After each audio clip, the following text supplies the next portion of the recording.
Chẳng kéo ơi.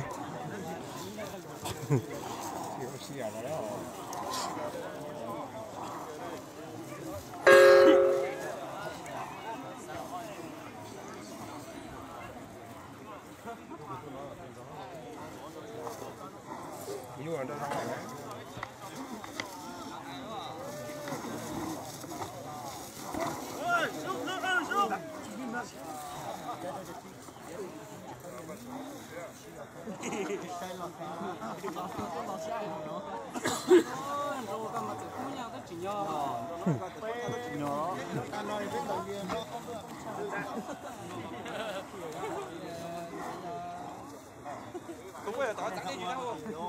Chưa sao một tí rồi.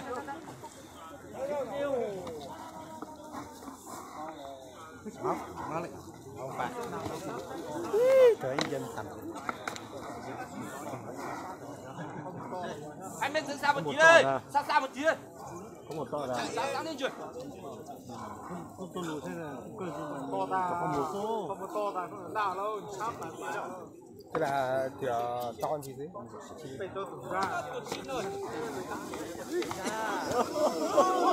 Ôi giời ơi.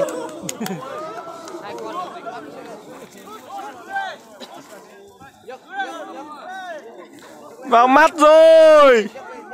Này đừng có nói thế.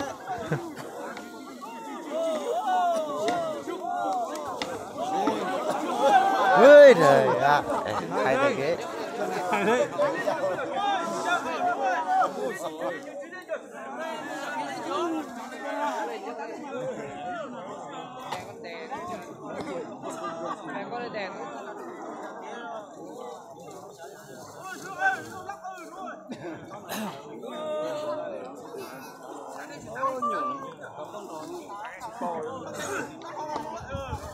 Mà bao nhiêu con thì tụi thịt thẻ mà tụi nó phải được tụi nó học chung nhỏ cái đồ à.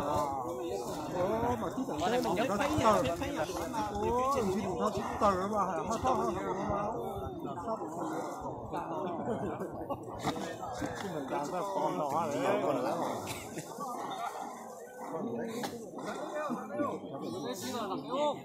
Ôi, nó nó khổ mà không một con nó tới nữa.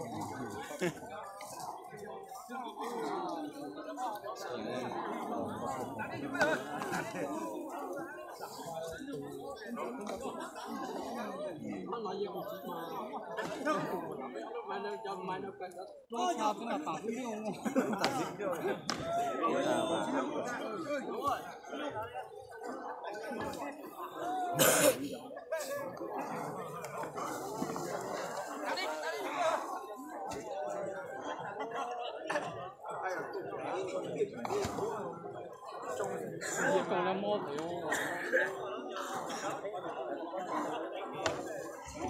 good.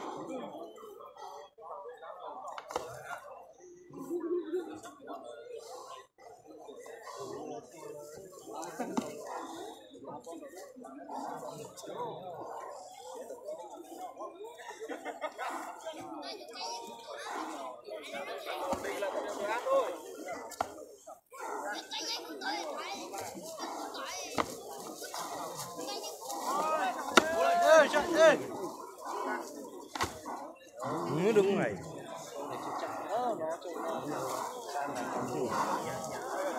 Chạy đây, chạy đây. Chạy đây.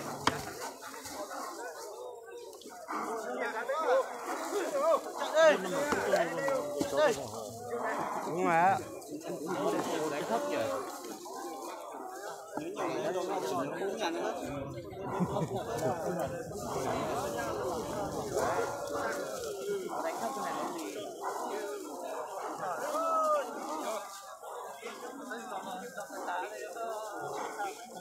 Ở đây. Đây, đây.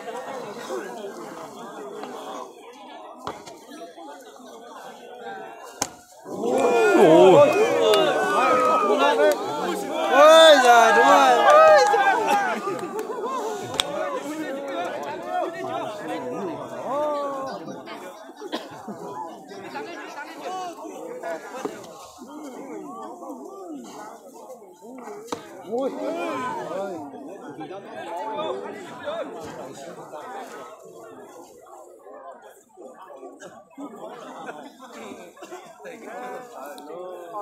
Mẹ cái bọc con kìa.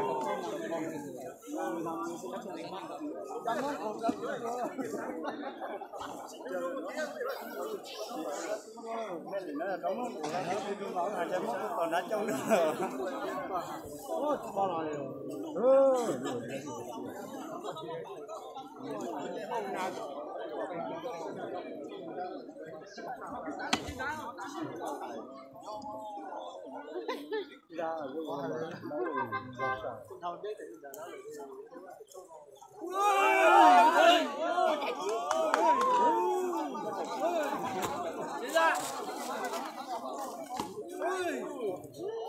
Mà trên con bé chỉ sao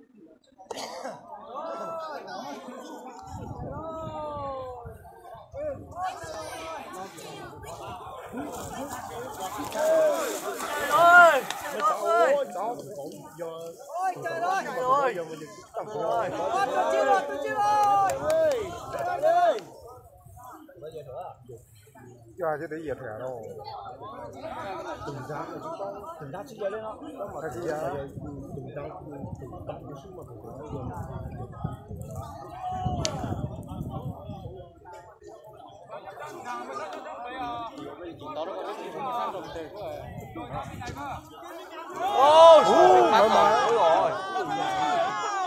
Bố địt mày cái thằng áo.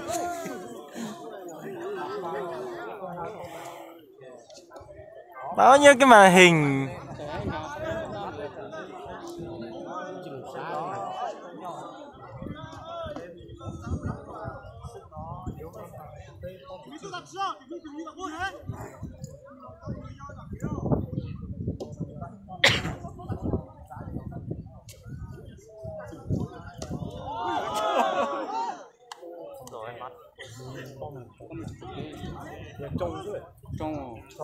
Mong từ sang từ cố trình chế đúa.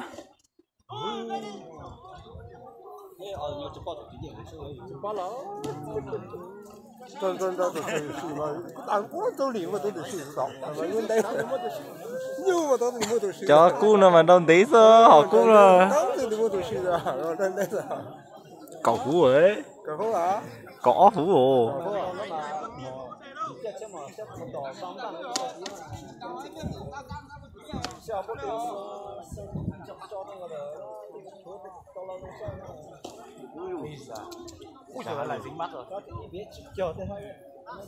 Ô áo xanh ô địt mẹ mẹ lồn nào đây địt mẹ bực thế nhỉ.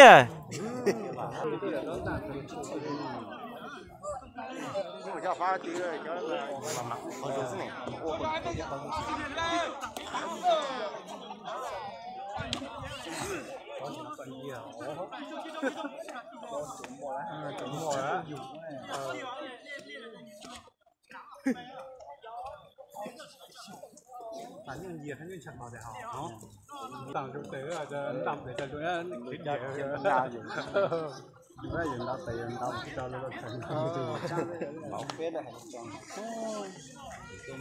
qua tù do tòa ca nào do nhau giúp lời mà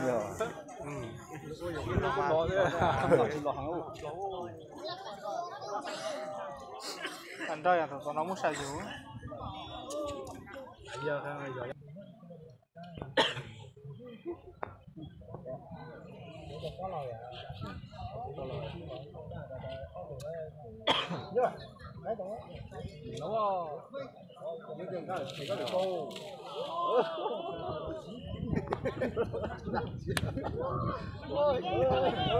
Mạnh vào đúng rồi.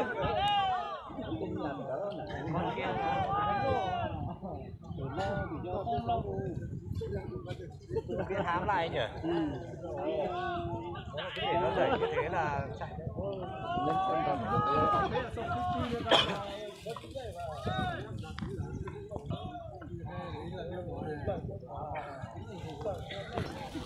Bố thì sinh nhân là chỉ tháng tuổi. Dùng sắt phải đưa sao? Ôi trời, gãy xương à?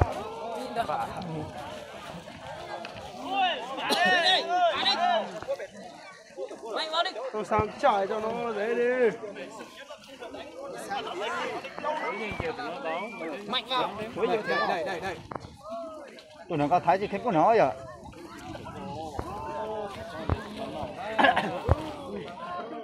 Đẩy đi. Đây.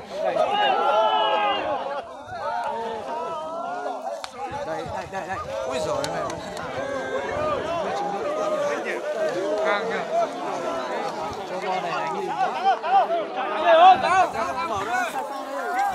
Chỉ một cái cỏ một nọ quá đó. Nhắm vào nhà lên. Nhắm vào nhà thân nó.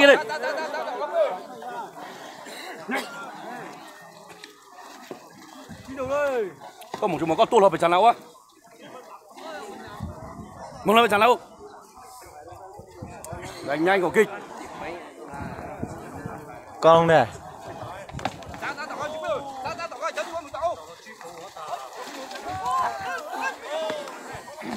Nhúa.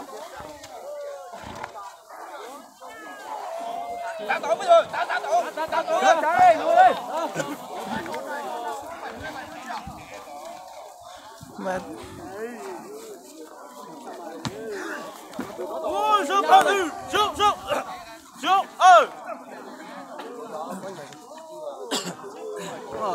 dân cho các hỏi. Chị tê ơi. Ôi. Ôi rồi kệ thôi, có nhang gì nữa giờ này. Tại lối cho quá nhăn nữa nhá. Đây thì đi xa như nhau rồi, mình chắc đi xa hơn đấy.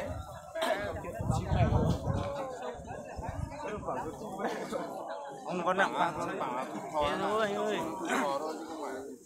Nó nặng bằng nó còn đánh thế này. À phải đi ra nào. Đúng rồi.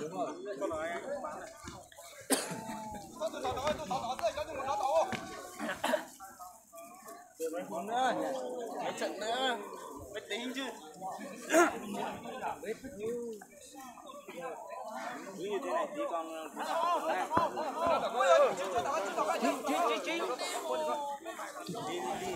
đánh cao quá nhỉ. Lúc đầu sức nó vừa nha, bây giờ sức nó không được rồi. Nhốt rồi có chim một con rồi.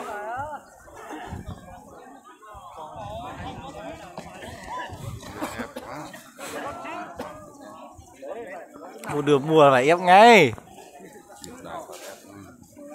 Cứ vả vào cổ nó đấy.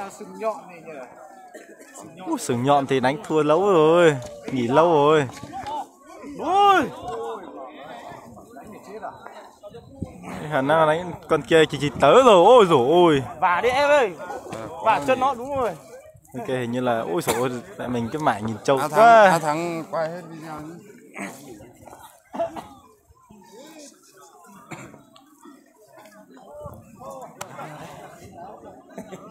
Đây con nòng bảng, anh chơi thôi. Tiền chơi thôi. Anh lấy con nòng bảng. Rồi người đi mình đi xem mình không đánh thì mày ngứa tay quá.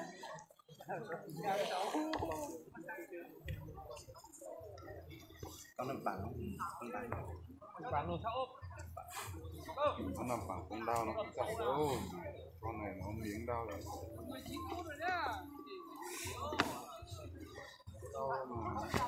Nằm bảng nếu mà thử trận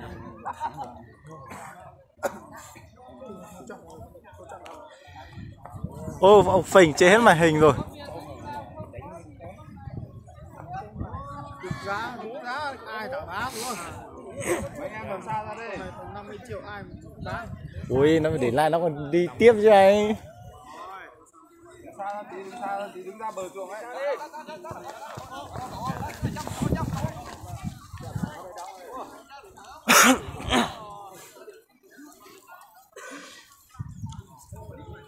con trâu đôi đen đánh như kiểu con ống vong ấy.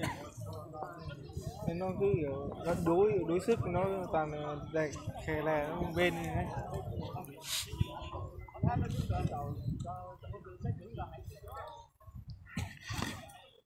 21 phút mà rồi. nó là như thế nhưng sừng nó phải có đòn cơ.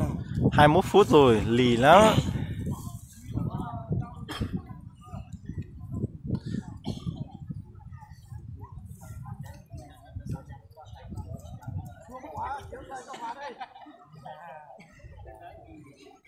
Ui con này vậy. Mình lì Chả ác biết nhỉ. máu mùi thế này, máu mùi thế này kìa. Mà nhiều đòn lắm, mà con phình nhiều đòn quá. Không nhưng mà mẹ con tu sang nó về nó phải mày tuần bổ cho nó nửa tháng thì mới khỏi.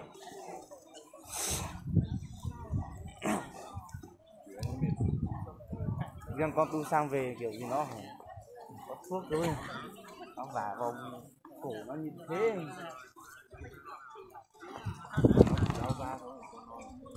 Tổng bao nhiêu mất chưa? Tổng bao nhiêu?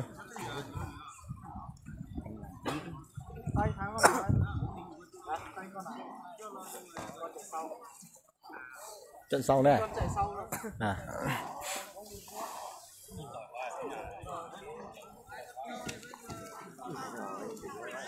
Máu cơ việc cầm chạy sau.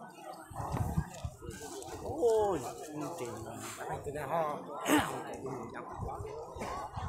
Con ông phình cú cho tần chế à, nó vậy.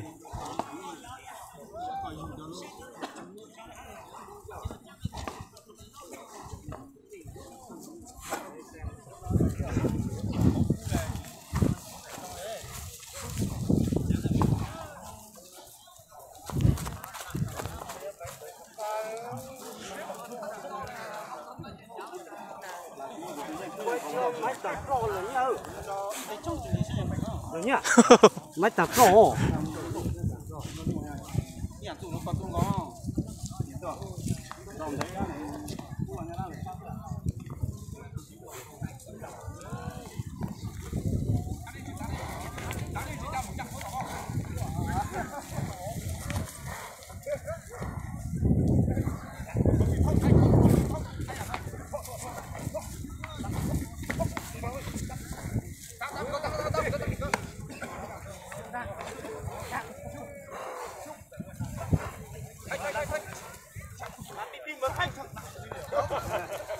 Rồi, cài đi. ôi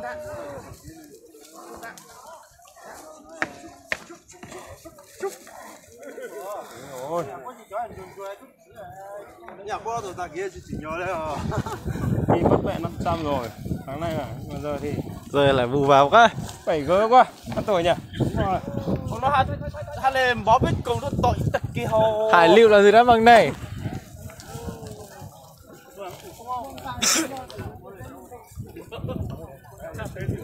Thế này thì tí lại phải uống rượu bàn tiếp quá.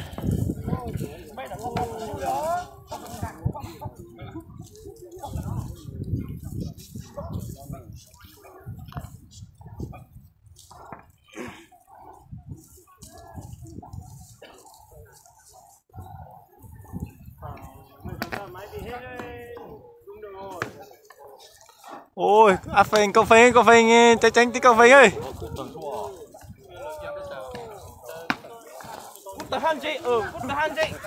Cút tờ nha, rồi tờ mức nào chứ?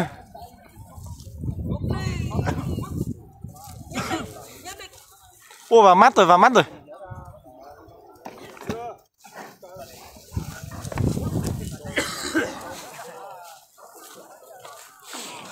Anh ăn tí về bảo tôi cho mở cho xem nhé.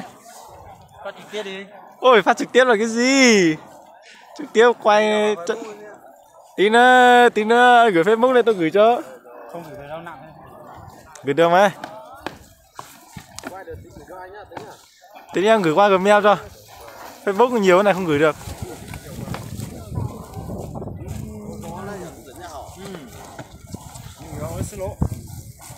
Ôi, như thế này thì hết nước chấm rồi. bên nó lịch thế ô liều ta nhu cú chân dây là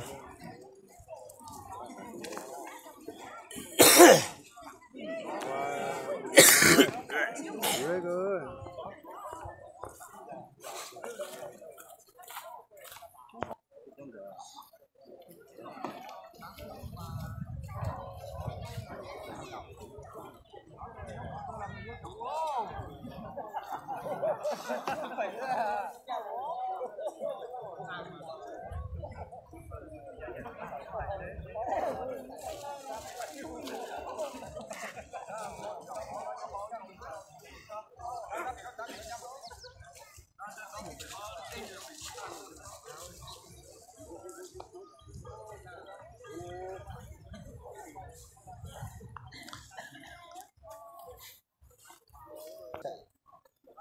sợ nó đánh một tiếng ấy.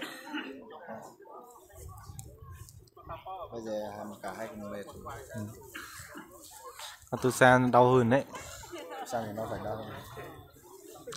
Cái này lì nhỉ.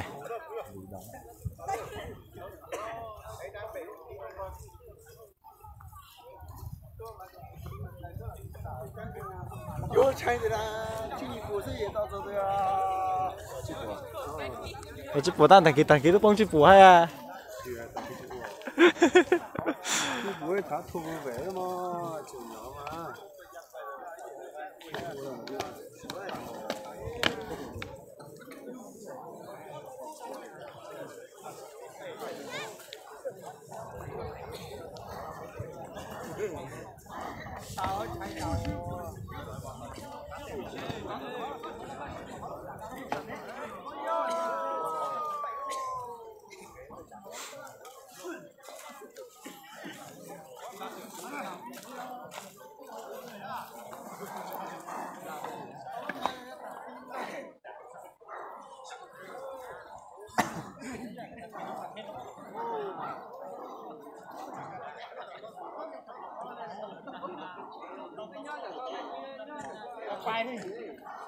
quay đi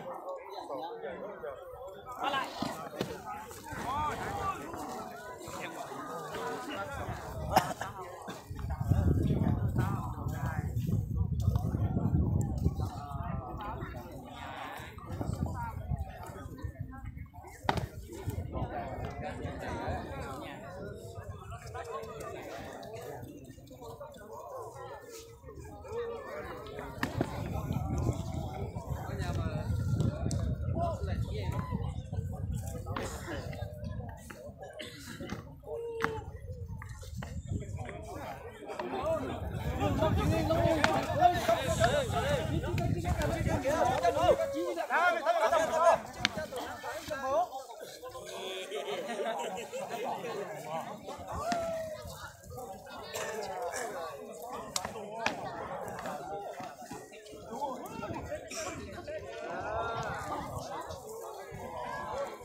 ác nhỉ, đi ác nhỉ.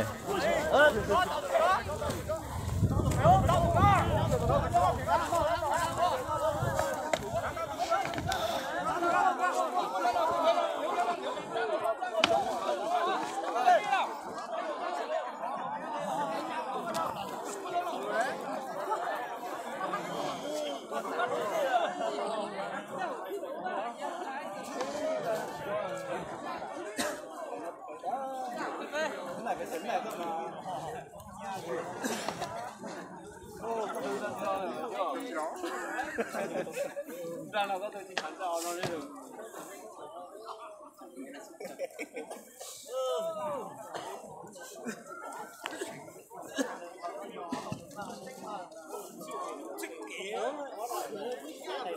Xe cũng được rồi, không phải thắng thua đâu. Xe như thế là quá đủ cái số tiền rồi.